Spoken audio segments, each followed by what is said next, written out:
Welcome to The Explainer. We're jumping right into a really big story coming out of India. You see, these new weight loss drugs are becoming incredibly popular, and that popularity has gotten so huge that the government is now stepping in to launch a major safety review. So what's behind all this, and what does it actually mean for patient safety? Let's break it down.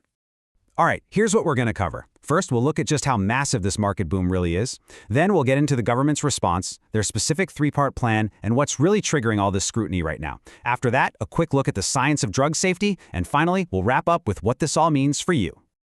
Okay, first things first. To really get why the government is so focused on this, you have to understand the incredible scale of what's happening. We're talking about a market that is just exploding. The numbers here are, well, they're pretty staggering. According to a market research firm called PharmaTrack, the market in India for these obesity drugs is already worth about 1,500 crore rupees. But here's the kicker. By 2030, that number is expected to rocket up to 8,000 crore rupees. I mean, that's more than a five-fold jump in just a handful of years. Wild. And yeah, you guessed it. That's the kind of explosive growth that makes regulators sit up and pay attention. Any market growing that fast is one thing, but when we're talking about powerful prescription drugs, it brings up all sorts of questions about safety, how they're being advertised, and whether people are using them correctly. So let's get into the official response. How is the government actually reacting to this boom? What are they doing about it? The drugs we're talking about belong to a class called GLP-1 receptor agonists.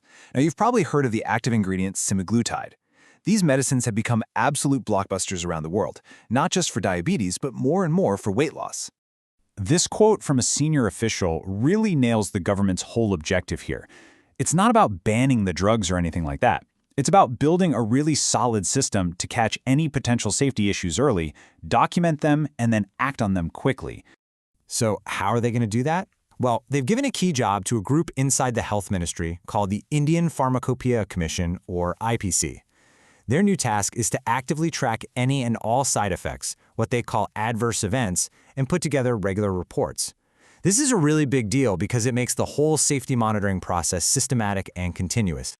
Now, this isn't just one single order. It's a whole coordinated strategy. So let's actually unpack the specific action plan they've put together. The Drug Consultative Committee has laid out a super clear three-part strategy. First, more vigilance from drug controllers at the state level. Second, they're cracking down hard on marketing and labeling to make sure everyone is following the rules. And third, they're beefing up something called post-market surveillance, which is basically just a formal way of saying they're going to watch these drugs very closely in the real world, after they've been sold to people. And this whole thing is a team effort. You've got the state drug controllers, who are the boots on the ground, watching local marketing. Then there's the central authority, the CDSCO, which was the one that first raised the alarm about some of the advertising. And finally, the IPC, who we just talked about, is handling all the data on side effects. Each one has a really critical part to play in this safety net. The whole thing feels pretty urgent, right? So that leads to the obvious question, why now? What was the spark that made regulators get so focused on this at this particular moment? Well, the timing is absolutely not a coincidence. A huge factor is that the patent for semaglutide is set to expire in 2026, and that's a game changer. Why? Because it means much cheaper generic versions are going to flood the market, making these drugs accessible to way more people. At the same time, officials have been getting more and more worried about what's called surrogate advertising, which can be a sneaky way companies try to promote prescription drugs directly to the public. And that brings us to the absolute core of the issue. When a super popular drug suddenly becomes cheap and is being promoted everywhere, there's a very real fear that people might start trying to get it without talking to a doctor first. And we have to remember these are powerful medicines. They absolutely require doctor supervision. That's the main concern that's driving this entire safety review.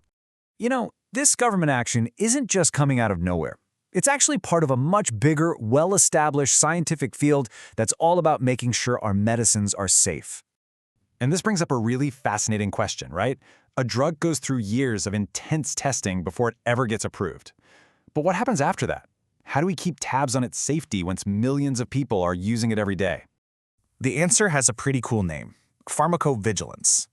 Think of it like a detective agency for drugs that never closes.